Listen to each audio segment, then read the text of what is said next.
Coming up on today's episode of Airborne Unlimited, Quest Aircraft Company under new ownership, builders receive first SubSonex kits, and Spaceport America for sale by owner.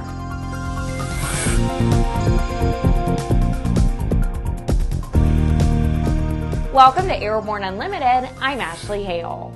Quest Aircraft Company has signed an agreement for its acquisition by Setouchi Holdings Inc, a member of the Tsuneishi Group.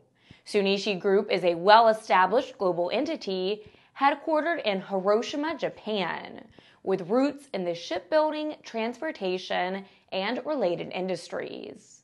Quest Aircraft Company, which is headquartered in Sandpoint, Idaho, is the manufacturer of the Kodiak, a 10-place single-engine turboprop airplane designed for STOL use and float capability.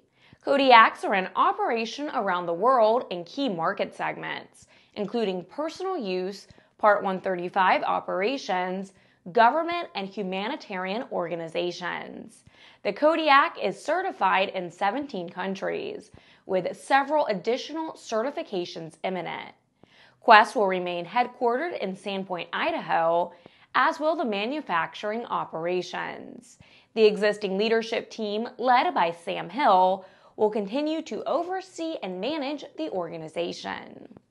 On February 12th, the first jet-powered SubSonex kit left Sonex Aircraft headquarters in Oshkosh, destined for a customer in Durango, Colorado. This is the first in a series of 7 kit deliveries included in the first kit production run. Before the end of February, 2 more kits will be delivered to customers in Ontario, Canada, and Pennsylvania, with kit deliveries to Missouri, Kentucky, and Oklahoma to follow soon. The 7th kit will be delivered to New South Wales, Australia. The SubSonex JSX-2 is a highly refined version of the original proof-of-concept aircraft JSX-1. Like JSX-1, the new JSX-2 model is powered by the PBS TJ100 engine, producing 247 pounds of thrust. The new jet features a larger cockpit and instrument panel, fully retractable landing gear, a BRS full aircraft recovery parachute, higher fuel capacity, removable wings, and a revised nose section. Orders are now being accepted for the second run of SubSonex quick build kit production to commence in August of this year. After the break, if you've always wanted to own a spaceport, stay tuned. AML's patent-pending wireless induction charging system eliminates confusion over those charging cables, cuts down cockpit cable clutter, and allows you and your passengers to fly cordless and eliminate the cable nightmare. www.aviationmodificationleaders.com. Since the early days of powered flight, pilots have struggled with landing in crosswinds. In fact, crosswinds and wind gusts cause more landing accidents than fog, thunderstorms, and icing combined. That's where the Redbird X-Wind SE comes in. By placing pilots in gusty crosswind conditions for extended periods of time, the X-Wind SE gives instructors all the time they need to teach the pilot the proper techniques for landing in crosswind conditions. For more information on Redbird X-Wind SE and Redbird's entire line of flight training devices, visit www.redbirdflightsimulations.com. Sandia introduces the new SAI 340 Quattro standby instrument, TSO'd airspeed, attitude, altitude, and slip. With integral backup battery, safety never looked so good. See it now at www.sandia.aero. Welcome back. If you'd like to be a supporter of Airborne Unlimited, send an email to jim@aero-news.net. Well, if you ever wanted to own your own spaceport, now's your chance.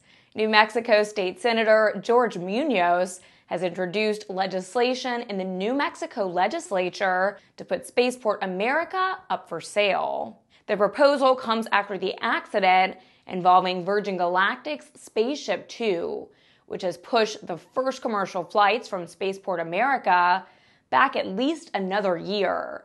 Virgin Galactic is the anchor tenant for the facility.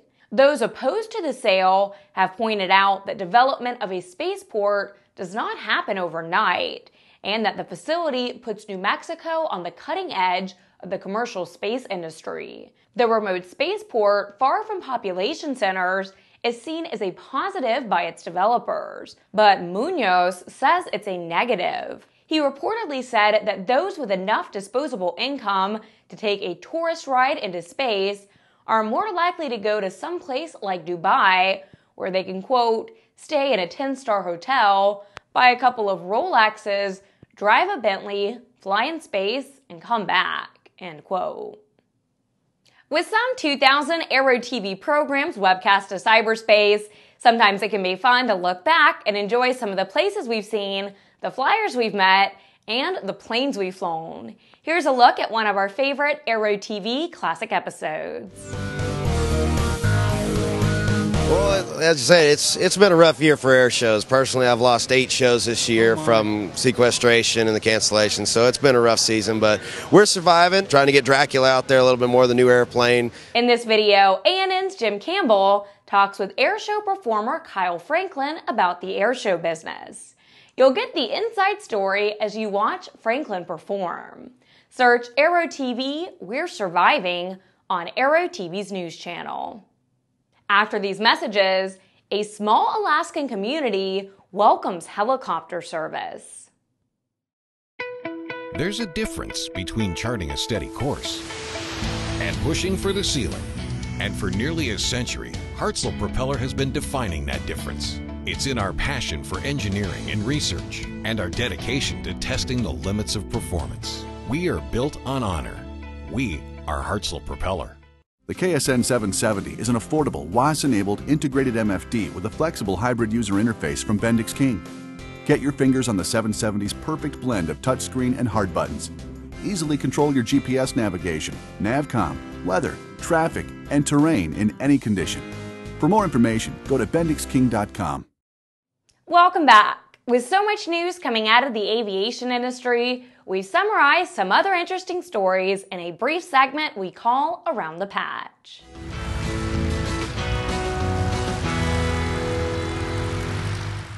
Erickson Helicopter will return service to a remote native village on Little Diomede Island in Alaska.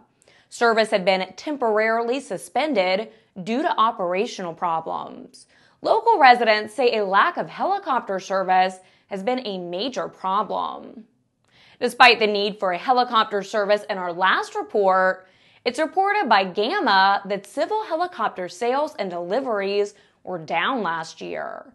A big contributor to this are lower oil prices, leading offshore oil drillers to tighten their belts.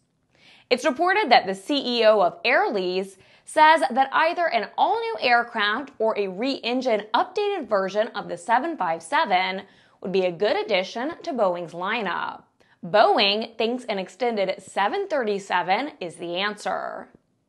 A recreational scuba diver discovered the remains of a Douglas A-1 Skyraider off the coast of San Diego, California, in 60 feet of water. The plane went down in 1953 with no loss of life. There is a chance it may be raised. Well, that's it for today's trip around the patch. Let's move on to the rest of the news. While the FAA is quick to point out that people or companies who wish to fly a UAV for commercial purposes must have a waiver from the agency to do so, their enforcement policy apparently contains quite a bit of slack. According to a report in Forbes magazine, the FAA has not taken legal action against any individual or company using a UAV for commercial purposes, as long as there is no, quote, medium or high actual or potential risk to safety, end quote. This according to an enforcement policy bulletin issued to the FAA's inspectors and lawyers last October. According to the policy, an enforcement action is only to be pursued if a, quote, UAS operation has a medium or high risk of endangering the operation of another aircraft or endangering persons or property on the ground, end quote. Maybe the proposed new regulations for UAS operation will fix all of this. Well, that's our program for Wednesday, February 18th. Remember to get comprehensive real-time 24/7 coverage of the latest aviation and aerospace stories anytime at aero-news.net. Remember that Airborne Unlimited is streamed daily, Monday through Friday. Join us every weekday for the best in aviation and aerospace news. I'm Ashley Hale. Thanks for watching.